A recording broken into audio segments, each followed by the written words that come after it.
Hello everyone, good morning, good afternoon, and good evening. I hope that you're all doing well and staying safe.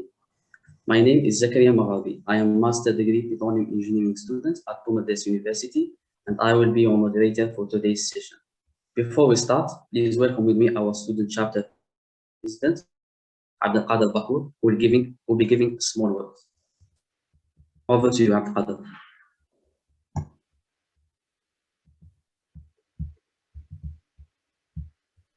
Okay, good evening.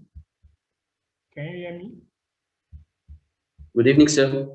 Yeah, good evening, everyone. You can hear me? Okay, thank you very much for this wonderful opportunity to be with you guys this evening.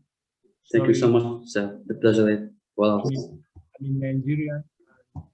Once I mentioned it is our own time zone here. I don't know about yours there. Oh, thank you very much.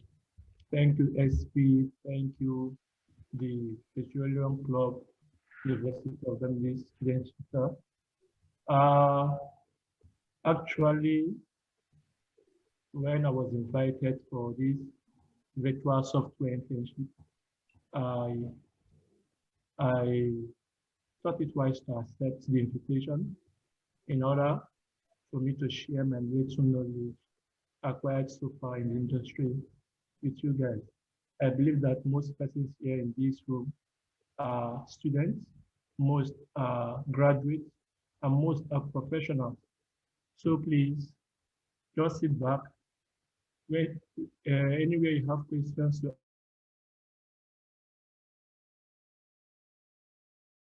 Thank you, sir. We're very delighted to have you among us today. Just let me give them a big introduce about you. Okay. Okay. Okay. You're once more welcome to this virtual software internship. Okay. So hi everyone. Sorry, sir. Hi everyone. I would like to welcome you once again, and let me remind you some rules to kindly drop your question in the chat box down below. Only the related to technical content, and please keep it professional and ethical all the time. Now, without further ado, please welcome with me our special guest speaker, Mr. Nweze Chukwudi, who will be giving a lecture about Introduction to Reservoir Characterization, Data Quality Control, and Loading with TECHLOG software. So, Mr. Nweze Chukwudi is a technically motivated, adaptable, and responsible petroleum and gas engineering graduate from Kuala Lumpur University with interest in reservoir characterization and geomechanics. He has a methodical approach to work and strong drive to see things to completion. In his current job, he has been involved in the full completion of a field development plan as regarding bidding for an oil and gas field. Mr. Chukwudi, we're very delighted to have you among us today, and the mic is yours. Go ahead. Okay, thank you very much, my friend. Thank you for that wonderful introduction. And I look forward to ensuring that each and every one of us here participates and, get. So, sorry for interrupting you. Just your voice is not clear for all the participants. Can you raise your voice or make him headphone? Can you all hear me now? Please, if you can't hear me, just hit up the chat box now. I'll be viewing your comments in the chat box. Okay, good, sir. Just hit up the chat box. If you can hear me from your own end, just type in good. If you can hear me. It's clear now, sir. Yes, go ahead. Okay. Now, if you can see my own screen, if you can see my screen from your own end, I would also like you to hit up the chat box and type in C. If you can see my screen from the chat box, I would like you to hit up the chat box. Okay. Yes, we can see it, sir. You can see it. Yes, you can make it more bigger if you want. Okay.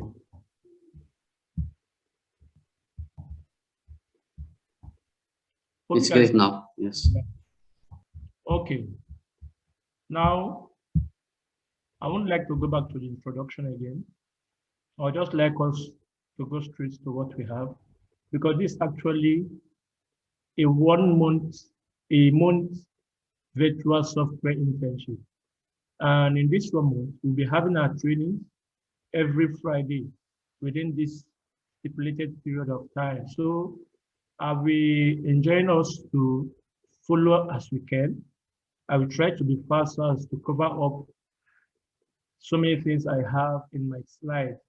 So for today's section, I'd just like to go through the theoretical aspect of what we are going to practicalize using the software which we have actually stipulated that we are going to use, being the TECHLOG software. I don't know how many of us have the TECHLOG software installed in our system or in our workstation with us here. So please, if you are following me together with your workstation or your school workstation or your personal workstation, your workstation, I mean your PC, your personal computer, please just signify so that I will know the pace by which I will take this training. So if you are following if you are going to participate in this class with your own software installed in your PC or in your school workstation, please just hit up the chat box so that I will know on what pace I will move so as to carry each and every one of us along in this training. Please, I'm going through the comment section in the chat box. So please hit it up so that we won't waste much time.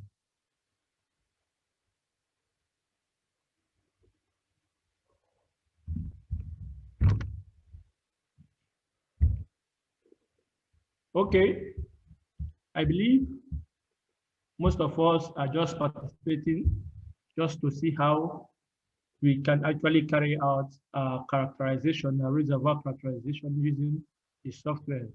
So I would like to go to the next slide.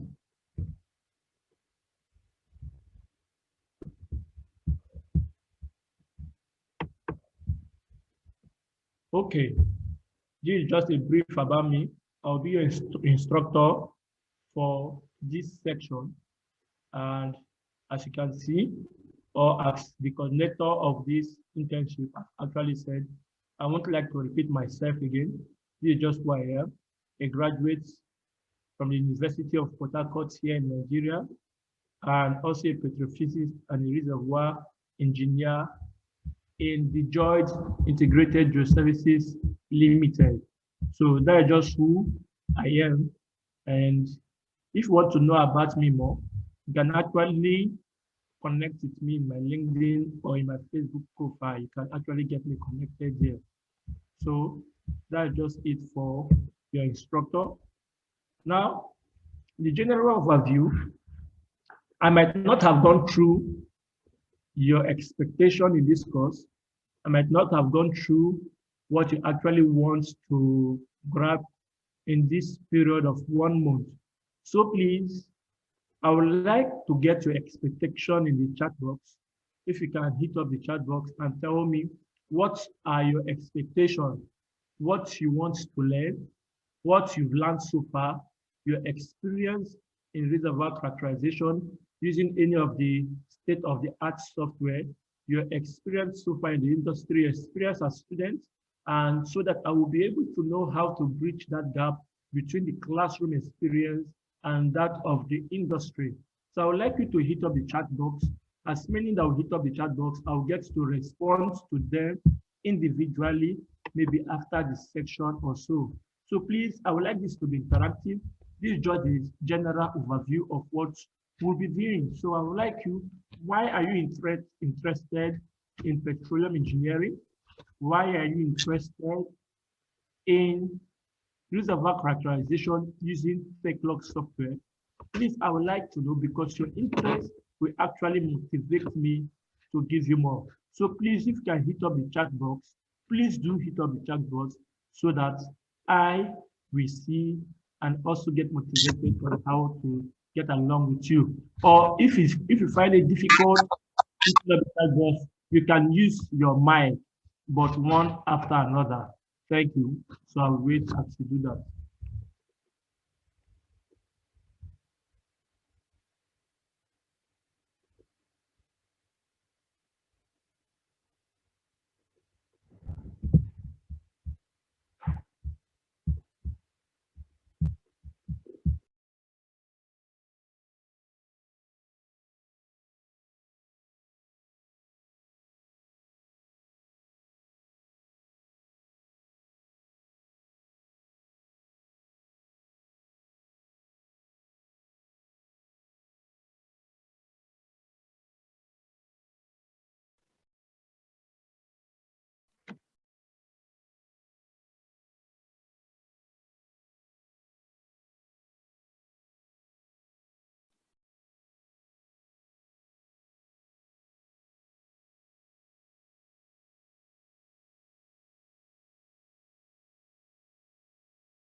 Sir, can you hear me?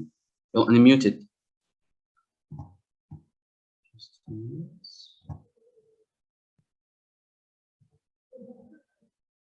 Sir, can you hear me? If anyone, I can hear you. So you was unmuted. Yes, we can.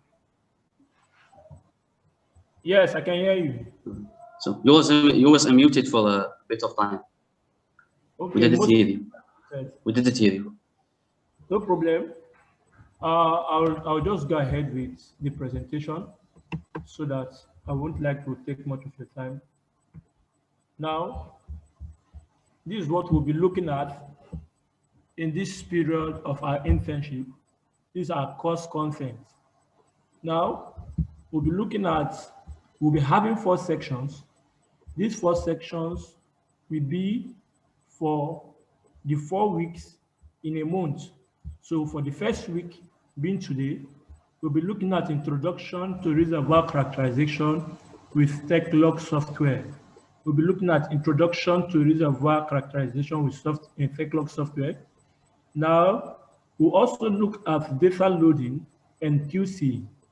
Now, the section 2, which will be that of next week, we'll be looking at our well correlation and our environment of deposition, which is EOD, environment of deposition. Now, the section 3 being the third week, we'll be looking at on how we can carry out a petrophysical evaluation and also fluid typing and discrimination. Now, the last section will be on our geomechanical properties, where we'll be looking at our elastic and inelastic rock properties. After which, we'll look at how we can get our results exported out of our TECHLOG in order for us to make our wonderful reports or presentation. Now, today, as I said, we'll be looking at our Introduction to Reservoir Characterization with TECHLOG software. So do sit back, relax yourself. I'm going to take you through a wonderful section, and I trust you guys will enjoy it. Whenever you have questions, you can hit up the chat box or you can hit up the coordinator of this internship and he'll get to me so that I can answer your question. Please, I won't like it to be rowdy in order not to distract me. Now, beside this picture here, how interesting. Can you take a view of this? This is actually a reservoir rock containing a water, a free gas cap, a oil, and a cap rock. We will get to see all this using TECHLOG in the course of our interpretation with TECHLOG. So it's something that is so interesting that you all will like to know in order for you to get a good opportunity in the oil and gas sector in your respective countries also, or even worldwide. Now, coming over to what we have in section 1. Now, it's important to know what reservoir characterization is all about.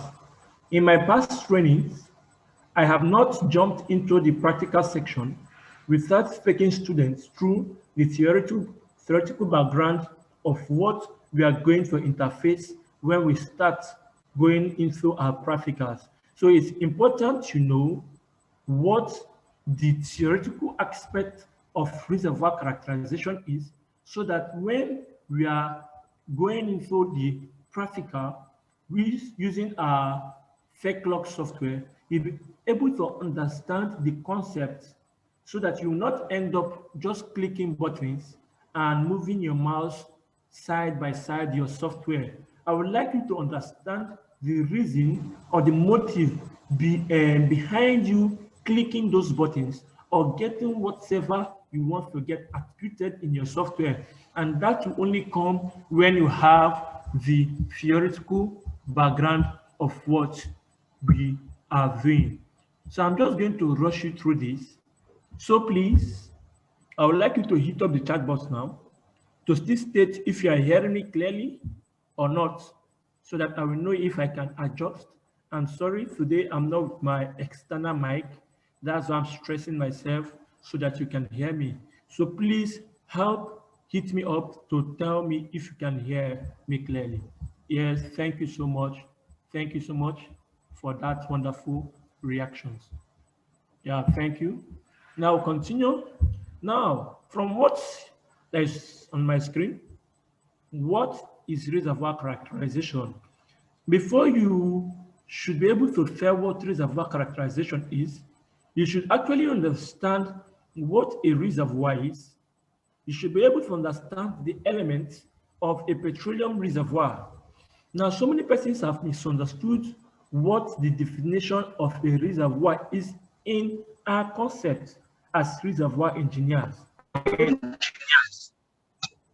Hello? Now, take note, when we talk about a reservoir, as it concerns us as petroleum engineers or as petroleum reservoir engineers, we are talking about a reservoir that is oil reservoir. That means we can actually classify or we can actually define a reservoir as a subsurface pool of hydrocarbons which is contained in a porous or a fractured rock formation. Now, take note of what I'm telling you, that a petroleum reservoir is actually a subsurface pool of hydrocarbon that is contained in a fractured, please take note of that word, in a fractured and porous reservoir.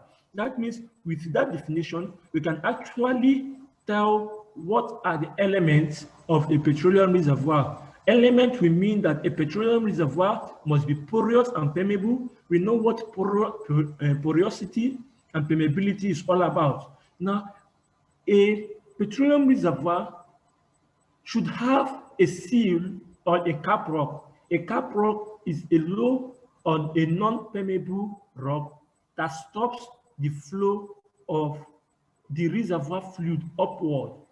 Seal or cap rock stops the flow of reservoir fluid upward. Now we can also have traps and we have fluid being a hydrocarbon.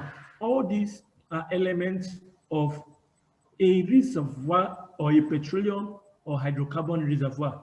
This element not being found there, take note, it cannot be classified. Such formation cannot be classified as a petroleum reservoir.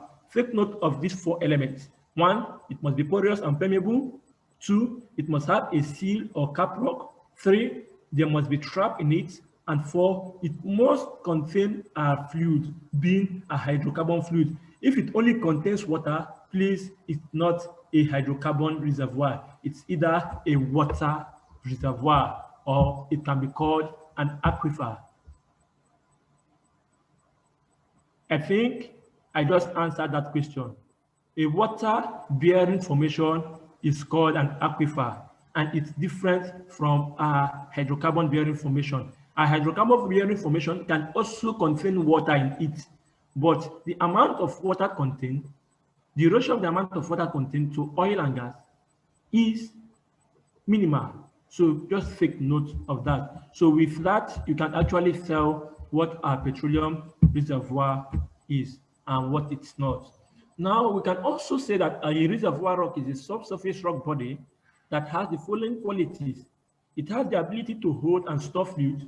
Example, it can store gas, oil, or water in an appreciable quantity. Now, it also has the ability to transmit fluid. Its ability to transmit fluid, that means we are talking about its permeability. Its permeability. So take note of that. You should also know what reservoir characterization now is.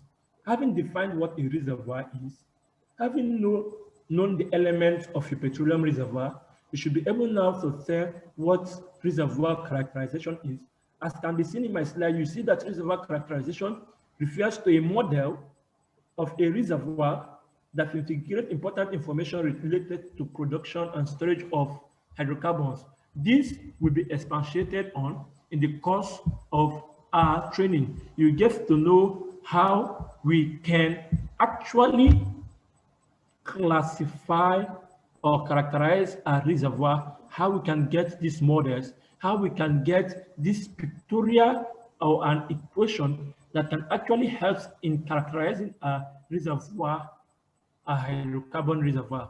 Please note, the reason why I'm going through all these theoretical aspects of this internship is that at the end of this internship, an assessment will be given to you, and that will serve as a way of grading how far you took or how serious you took this internship, and that will enable the organizers to award a certificate of participation for you. So please, I would like you, if you have pen and paper within your reach, please grab it and take note of some points that is being seen on my slide or which I'm being able to explain to you. Now, we have objective of reservoir characterization. And one of the objectives we say is to identify and quantify hydrocarbon resources in the subsurface, evaluate fluid and rock properties for proper reserve optimization. That's one of the objectives of a reservoir characterization. First is to identify. Second is to quantify those hydrocarbon resources in order for us to actually optimize. When I mean optimize, I mean in order for us to get the maximum quantity of the fluid content in a reservoir. If we can't identify and quantify it, we won't be able to, estimate how much we can get from a reservoir. So that is one of the, or that is the objective of reservoir characterization. Now I'll take you through the scope of reservoir characterization. We have a static and dynamic reservoir description of fluid, and this internship or my own section, I'll be looking at the static reservoir characterization. The static reservoir characterization. Maybe in other sections, which other persons might be interested in, they might have to go about the dynamic reservoir description. So in the course of this training, we'll be looking at the static reservoir description. Now, this, my friend, thinking, how can I access this information downhole? We say a reservoir is a subsurface pool of hydrocarbon that is contained in a porous and fractured permeable rock. Now, how can I obtain this information that is down there in order for me to characterize my reservoir? Now, you should understand that an in-depth knowledge of geology and geophysics is a prerequisite in describing a reservoir and its subsequent modeling. Now, most of us might have gotten that knowledge of geology and geophysics. Those of us that have not gotten it, I'm going to give you a brief of it before we actually go into characterization, which is actually what I'm doing now. Now, petrophysics. I would like you to understand the concept of petrophysics. You should be able to know who a petrophysicist is. The reason why I'm taking you through this section is that I'm a petrophysicist and also a reservoir engineer here in my place of work. Now you should understand the role of a petrophysicist. Now, as you can see, that the petrophysicist has to measure the downhole rock and fluid properties. How can I measure that downhole rock and fluid properties? Now, since these rock and fluid properties are downhole, the only type of measurement that we can carry out is an indirect measurement. We cannot carry out a direct measurement to actually get those information that is of interest to us. Now, I believe that most of us now at least should be able to differentiate between a direct measurement and an indirect measurement. we should know what a direct measurement is and what an indirect measurement is. Now, I'll just cite an example of a direct measurement. A direct measurement, for instance, is when you use a measuring rule or a tape to get the length of an object. That is a direct measurement. Now, an indirect measurement is a kind of measurement that we use one parameter to get another parameter. That means there's no tool that can go downhole that will be able to give us our rock and fluid properties directly for now, except most times, most tools have been built for such. But most of our modern tools uses an indirect measurement method to get these rock and fluid properties. Now, these are the rules of a petrophysicist. As I told you, I'll just say a petrophysics is the study of rock and fluid properties and their interaction. Now, you should also know that a petrophysicist is considered to be responsible for the integration of all available data from wireline logging together with core analysis data in order to generate a complete picture for the reservoir in hand. Petrophysical data and source, we have our modular, we have our core, we have our open hole logs. Now, these are the different methods to which we can get our petrophysical data.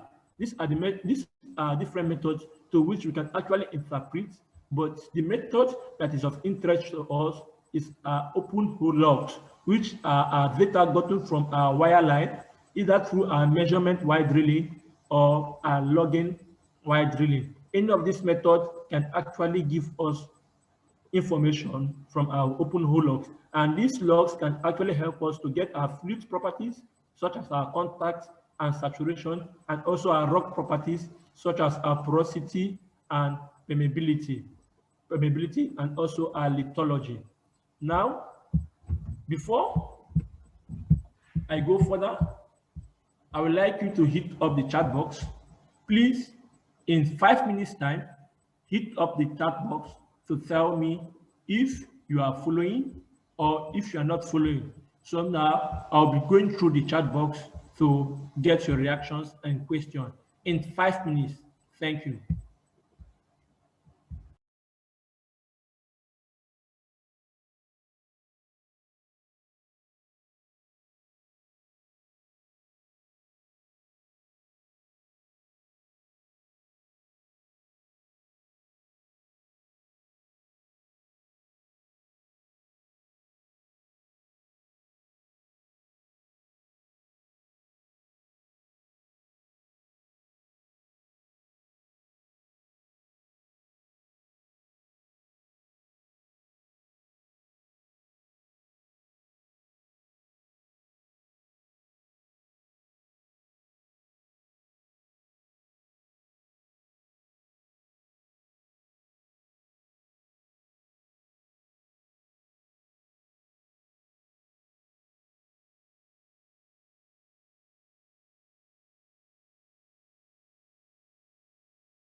Please, if you're hearing me, someone just said it's not hearing me. Please, if you can hear me, also hit up the chat box that you can hear me. And if you can't hear me, also Yes, we let can me hear know. you, sir. Yes. The sound is clear, please.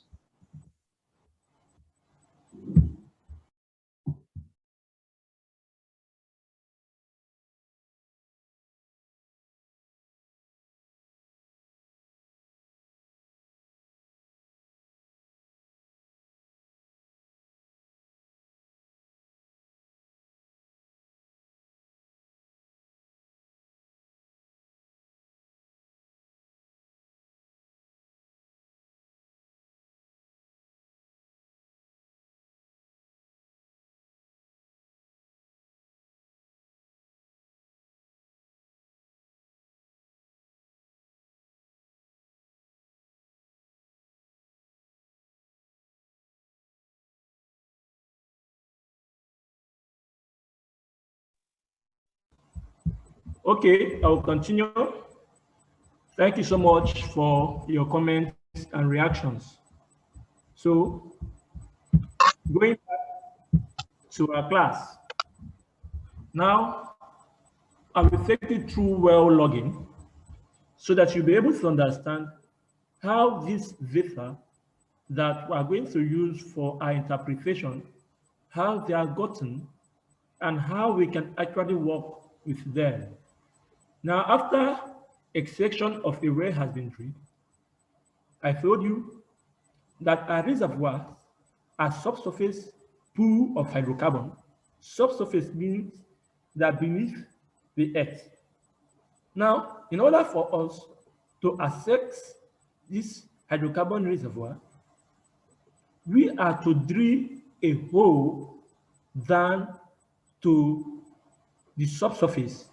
Now, in exploration, that kind of hole can be classified as an exploratory well, or it can be said to be a wildcat well. I would not like to go deeper on the definition of what an exploratory well or a wildcat well is, but know that these two wells can be said to be used to actually assess some basic information about a reservoir. Now, after a section of a well has been drilled or cased, tools are lowered into the open hole or cased hole section at the end of an electrical cable called a wire line. This is what you are seeing. This hole has been drilled. A tool will be lowered. Most times, when actually carrying out a logging while drilling, that is LWD, as we are drilling, we are also logging. But in this case, this is not a logging while drilling because this tool is being lowered down after this hole has been drilled. Now, after we lowered this tool to our desired depth, while pulling out, this tool actually gets some values or some parameters recorded in it as we are pulling up. Take note, we don't log while pulling down, but we log while pulling up. So take note of that. As you can see from the second point, pulling the tool out of the well, various properties of the formation or casings are measured continuously as a function of depth. So a log can be said to be the rock parameter with depth, rock measurement with depth, fluid measurement with depth, or parameter measurement with depth. So take note of that. Now, these are wireline logging, as explained. Our wireline logging is carried out when a hole has been drilled, then we insert our wireline, having a logging tool attached to it. Meanwhile, our logging while drilling, LWD, take note of this. I might ask, what is LWD? I might ask, what is wireline logging? Any of this, it might come in your assessment so that it can enable us to give you your certificate. So please, and I trust there might be an award for the best students in this internship. So you should know that open hole logging provides the most important source of information for well evaluation, open hole logging. Now, open hole logging consists of layering a section of our sensor into the well to record formation properties as a function of depth and can be performed as follows. After a well has been drilled, we lower our tools. As our tools is being put up, our sensors attached to the wire line helps us in taking these logging parameters plan hole. Now these are open hole log. This is section of the well drill. We lower down our logging tool. As we are pulling upwards, take note, I said we can only log, or our logging tool can only take measurements while it is being pulled upward. Now, as we are pulling upward, we are actually taking measurements. If this logging tool is a lithology logging tool, it gives us measurements for our GRU log and so. Now, data acquired from open hole logging, either via wireline or logging while drilling, is interpreted to review the rock and fluid properties, and its complexity can vary depending on the formation. You should also take note of that. Now, this is what our open hole logs gives us. Our open hole logs gives us a value of resistivity. It helps us getting the resistivity of our formation. It helps us getting the nuclear property of our formation, the acoustic property of our formation, the nuclear magnetic property of our formation, the nuclear magnetic resonance of our formation, and also in sampling of our formation. Now, these properties helps us to get our formation properties, such as our rock type, our porosity, our permeability, our fluid type, our fluid volume, and our formation top. Note, as I told you previously, that our kind of measurement carried out as a petrophysics is our indirect measurement. I am now seeing that what our open hole loss gives us, we use it to interpret our formation properties. So we can't get our formation properties direct. We use the properties from our open hole logs to drive at our formation properties. So that is what it's all about. Now you should be able to understand that. Now we'll be looking at our formation properties. A hand is up. Please ask your question in the chat box. Sir, what is the difference between clay and shale? We've now gotten to that aspect. When I get there, I'll get to explain it to you. Thank you. Please, let's just follow it step by step. Thank you. Now, coming down towards our formation property. Now, our formation property, the first we'll be looking at is our lithology. We'll be looking at our lithology. Now,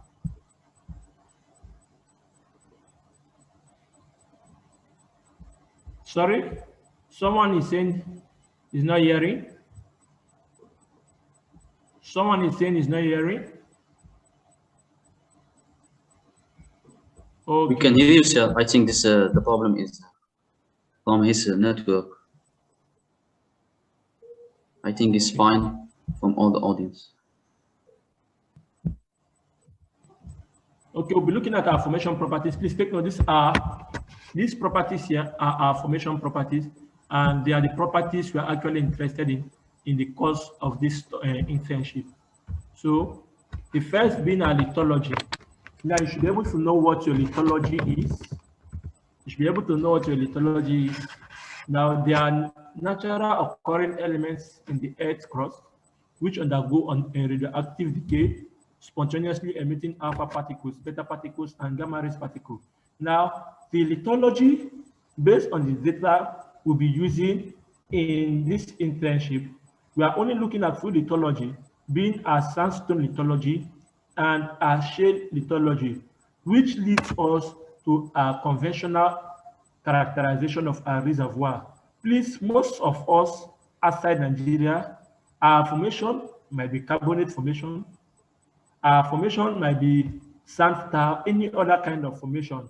But please, you should be able to understand the concept while to apply it based on the kind of formation you have in your own region or in your field over there. But here in Nigeria, specifically in the Niger Delta, we'll be looking at just two formations, which is a sandstone formation and a shale formation. Now, I will come to explain what a sandstone formation and a shale formation is all about.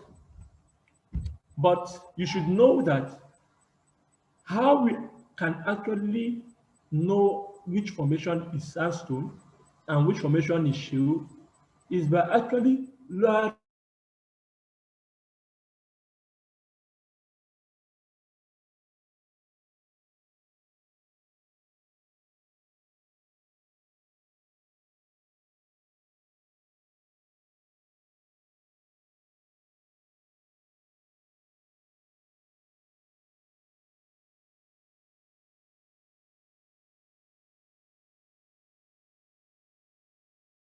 helps us in getting the amount of radioactive substance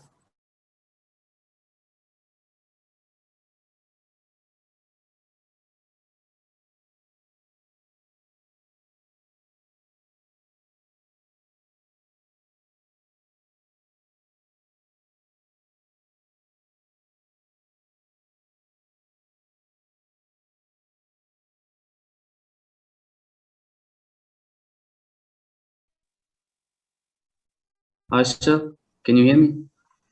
Yeah, I can hear you. Yeah. You just got get disconnected. Okay, sorry for that.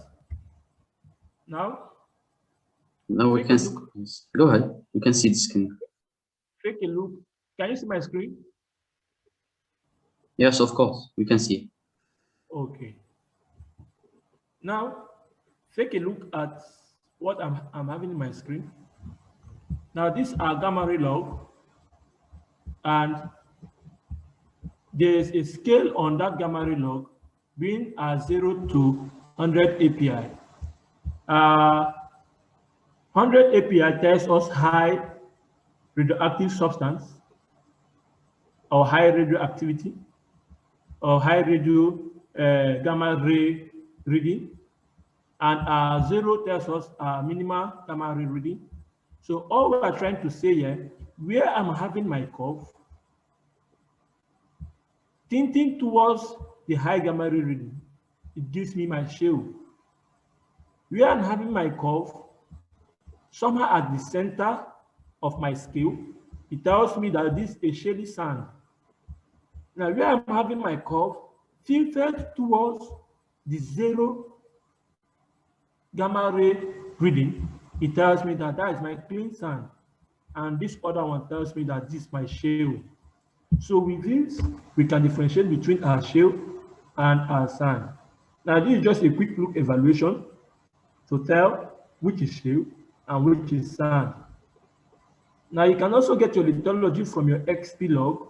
I think if you go through my slides, you'll be able to understand it because it is well simplified. We don't have much time, so I would like to rush through other aspects. Now, this is my porosity. Now, I said porosity is the pore volume per unit volume of the formation. Now, porosity indicates how much fluid a rock can hold, how much fluid a rock can hold. Now, you should also understand that almost all oil and gas produced today comes from the accumulation in the pore spaces of the reservoir rock. Now, the picture you are seeing tells us that within this rock. Sir. Hello. Yeah, can you hear me? Sir, one question, sir. Hello. What is the question? Ask in the group Yes, chat. Or in logging of gamma rays, how the gamma rays affect the well log? Please come again. In well logging process, how the alpha, gamma, and beta waves affect the well logging? Okay, please, it will be better you ask your question in the chat, in the group, in the chat box, so that everyone can see, so that I can see. I won't like the obstruction in the ongoing class. So it will be better you ask your question, or you get it directed to the coordinator, and you get it directed to me. I promise I'm going to get your question answered to the best of my knowledge. Thank you. Now, porosity, as I said, looking from this bulk rock volume, you see that this bulk rock volume, no matter how arranged they are, will be able to contain some amount of fluid. So this amount, this volume of pore to the bulk volume gives the porosity of a reservoir. The porosity is our pore volume to our total volume, or can. Now we can classify porosity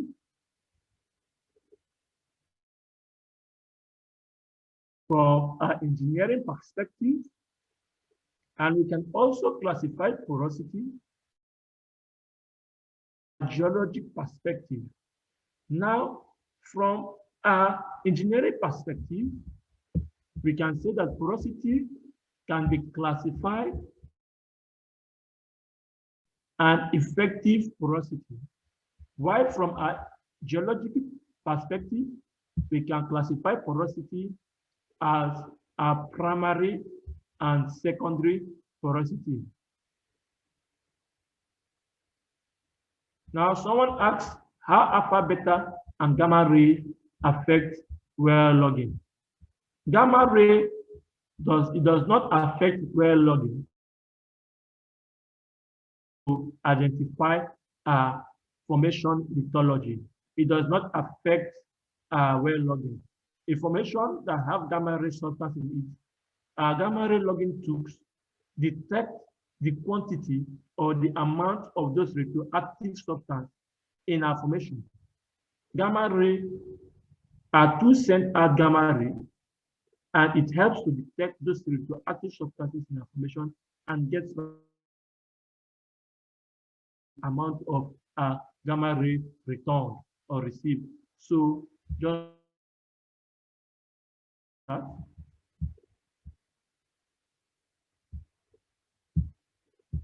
So I will go back. It can be primary porosity and secondary porosity. This is classifying porosity based on the point of view of a geology. Porosity as primary and secondary. While an engineer will define porosity as total porosity and effective porosity. Now, total porosity can be said to be the porosity of a reservoir rock, while effective porosity is said to be the porosity of a connected pore spaces. Take note of that, our connected pore spaces.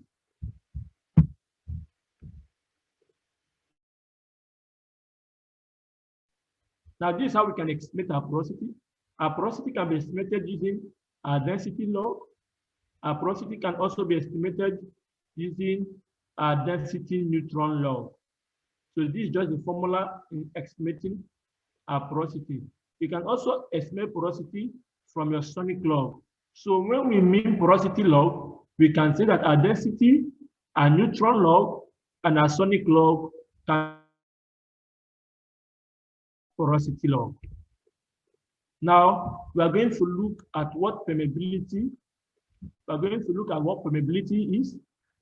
Now permeability is the measure of ease with which a fluid flows through the connecting pores for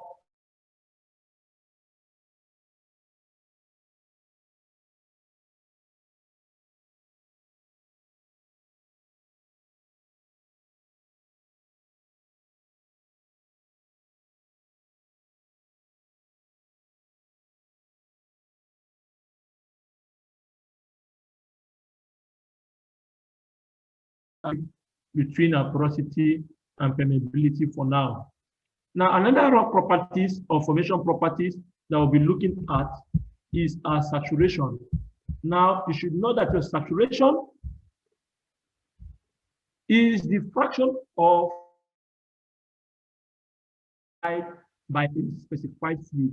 Take note, I said a specified fluid. That means from the figure you're seeing here, there's a fraction of our rock that will be water bearing. There's a fraction of our rock that will be hydrocarbon bearing. Hydrocarbon, it can be oil bearing or it can be gas bearing. So take note that the sum of all this will make a saturation to be 1, which is hydrocarbon saturation plus water saturation equates 1. Now resistivity. Now this is not actually a formation property, but it's a physical property. I will use a resistivity to get a saturation formation property. Now click evaluation. Now I'm going to show you how we can evaluate or interpret our well logs. I'm going to show you how we can evaluate and interpret our well log. Take note, our GRU log is used for our lithology. I told you this is the scale reading of our GRU log from 0 to 150. 0 means low GRU, 150 means high GRU. We must have a baseline.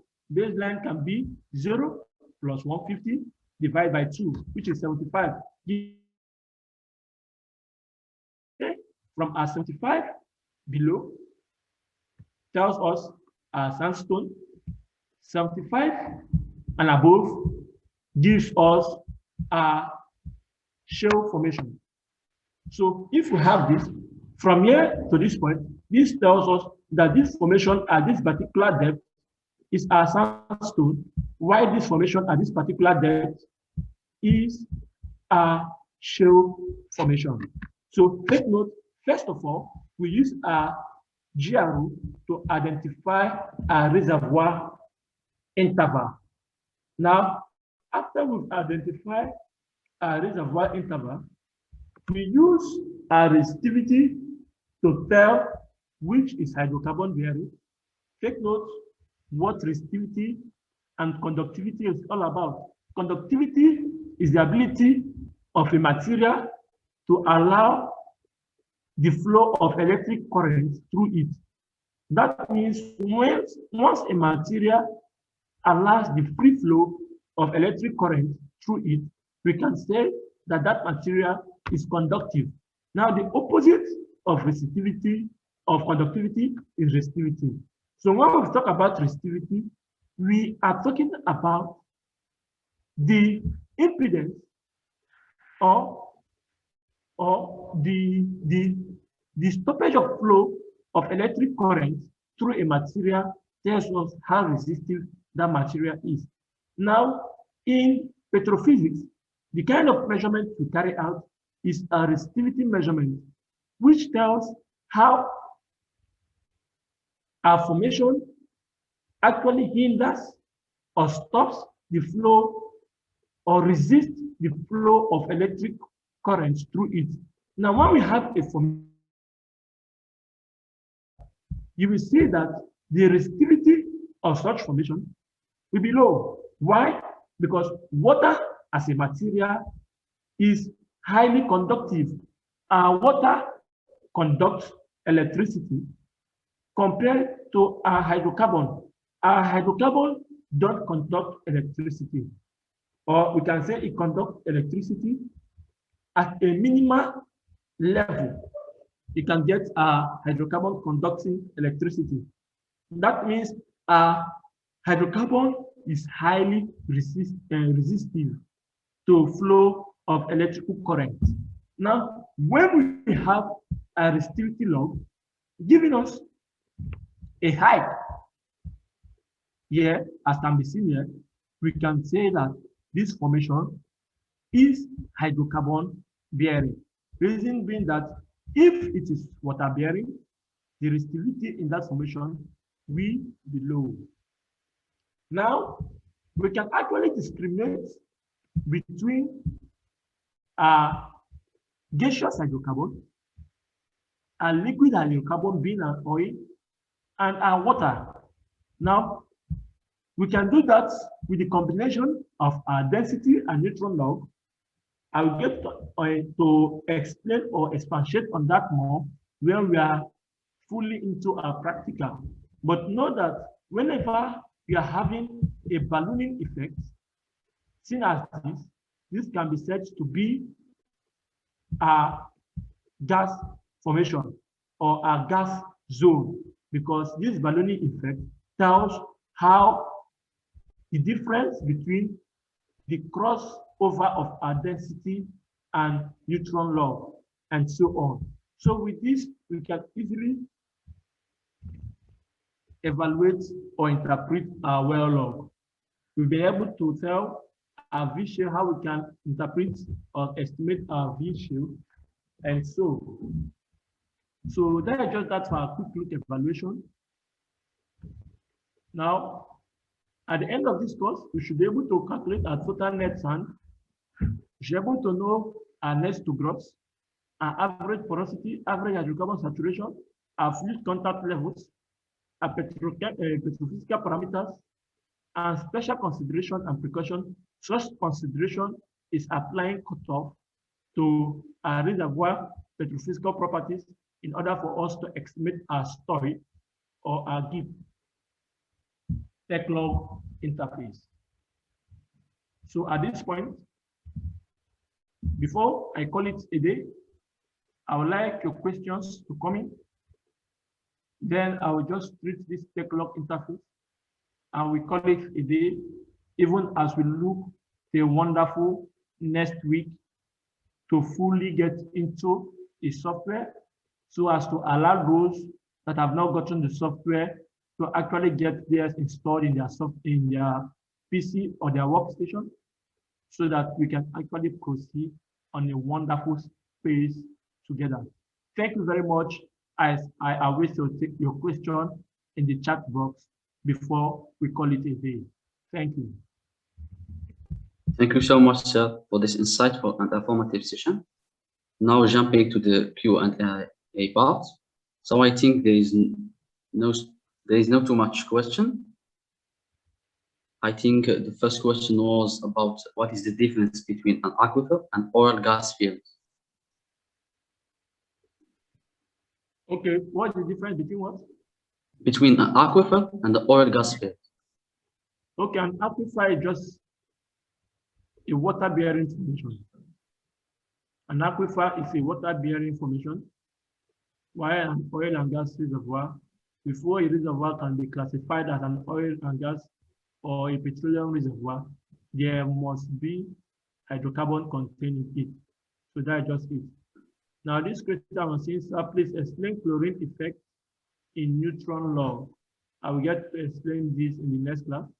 How can the GRU be distributed by the mud drilling that filtrated to the rock?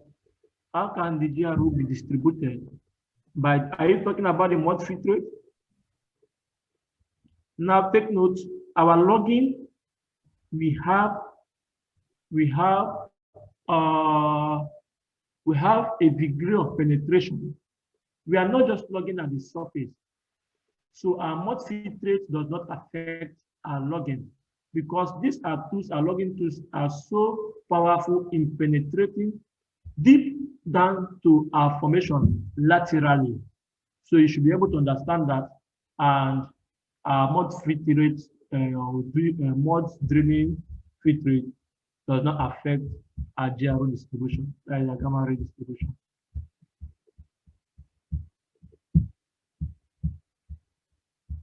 Any other question?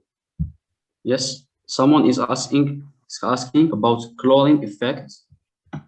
About? Chlorine effect in neutron log. The chlorine effect in neutron log. The chlorine effect in neutron log. I'm going to show you chlorine effect in neutron log in our next section. It's well stated there. So I won't like us to go beyond because of what has been treated here. Okay, sir.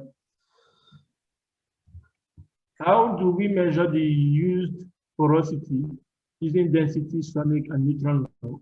I think that was treated here. I said porosity can be gotten from density log, and the equation for that is porosity is equals to bulk density minus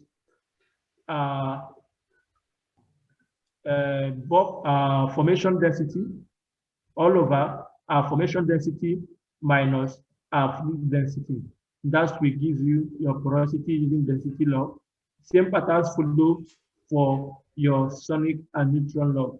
You all see those equations in the next or in the practical section. So just know that porosity is gotten from our density log, and our density log, we have our bulk density, which is gotten from our logging. Now, formation density, here in the Niger data, our formation density is taken as 2.61 gram per cm cube, while our fluid density is just 1 gram per cm cube or cubic feet or cubic centimeter. Okay, sir. So the last question: how can the gamma ray be disturbed by the mud draining that filtrated to the rock? Yeah, I've answered that question. I said gamma ray is not being affected by a mud draining filtrate because our logging tools penetrate beyond that surface formation. Our mud filtrate does not penetrate down deep to our formation. It's just within a particular radius of our formation. Our mud filtrate only helps us to stabilize our formation and also to prevent some wearable problems such as collapse, such as buckling effect, and so on. So it can't actually affect gamma ray reading, most especially when we are carrying out measurements while drilling. As you are drilling, you are logging your formation. Such kind of measurement is not being affected by your mud filtrate because as you are going down, you are taking values and so. So thank you. So at this point, so we have another question. Okay, so in case we have a high gamma ray and low resistivity, do we relate this directly to an conventional reservoir? No. Conventional reservoir is just a reservoir here in Niger Delta where we have our sandstone formation and our shale formation. Other unconventional reservoir are carbonate and so carbonate, star sand and so have other kind of interpretation. So we can't say from our gamma ray reading and so that you can classify it as a conventional and unconventional reservoir. Thank you. Thank you, sir. So that's all for today's session. Thank you so much for your valuable time. Thank you. So I want to see this good number of us tomorrow on I want to see this good number of us in the next section 2. They are sure you can import data to your TECHLOG, how you can also carry out your log conditioning and also carry out some interpretation. Thank you. And thank you so much, sir. And thank you to everybody who attended this session. So I want to remind you to please stay connected to our LinkedIn group, and please don't forget to submit your quizzes. They will be provided on the Canvas platform. And have a nice day. Thank you so much.